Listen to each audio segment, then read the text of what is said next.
Bem, nós temos uma boa notícia para o setor automotivo brasileiro. O Ministério do Desenvolvimento, Indústria e Comércio Exterior e o Itamaraty anunciaram a renovação do acordo que regula o comércio automotivo entre Brasil e México. Pelo acordo, cada país pode exportar para o outro 1,56 bilhão de dólares sem pagar imposto de importação pelos próximos 12 meses. A partir daí, o imposto subirá 3% a cada ano. Está mantido o índice de conteúdo nacional de 35% na fabricação dos veículos.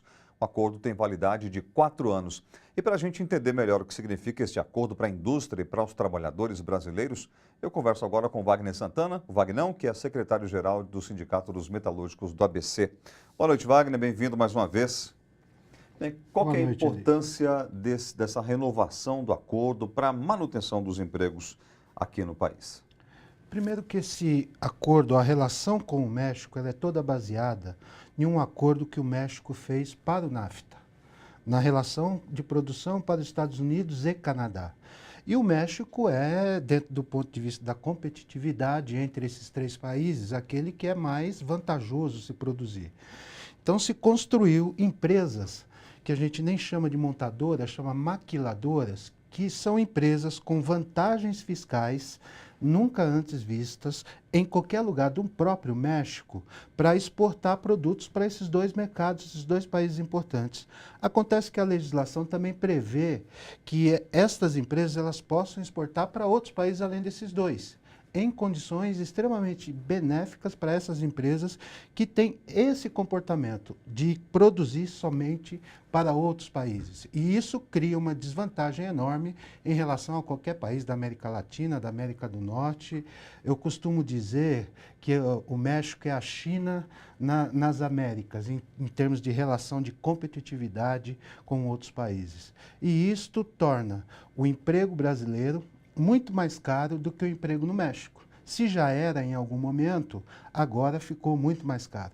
Então a competitividade e o risco para os trabalhadores brasileiros eram enormes caso o acordo fosse mantido da forma como ele foi construído em 2011. Bem, inclusive o acordo anterior vence agora, né, no dia 18 de março e tinha justamente esse valor, essa cota um pouco maior, que era de 1,64 bilhão de dólares. O que é que isso significa? Nesse caso agora, essa renovação nesses termos é mais benéfico para o Brasil? Mais complicado do que isso, inclusive. O acordo feito em 2011 previa que agora haveria liberação para o mercado de exportação e importação.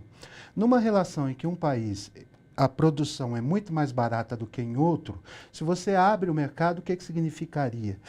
Não existe limite de cotas, não existe limite para importação e exportação entre os dois países. O que poderia acontecer é uma enxurrada de veículos e peças do México para o Brasil, que o Brasil não tem condição de competir. Isso significa colocar em risco milhares de empregos aqui. É a mesma coisa você dizer que a Volkswagen, ao invés de fazer carros no Brasil, para ela seria muito mais simples aumentar sua capacidade de produção no México e exportar para o Brasil sem custo nenhum, sem imposto nenhum. É a mesma coisa que abrir uma fábrica ou uma planta em qualquer cidade do Brasil a custos menores. Esse era o risco que estava previsto a partir do dia 18 de março. Bem, e o sindicato participou dessa renovação do acordo? Participamos ativamente. Quando nós percebemos de que os movimentos para a manutenção da cota, o que nós estamos defendendo, precisa ficar claro, é a manutenção do acordo existente de 2011, ou seja, a manutenção das cotas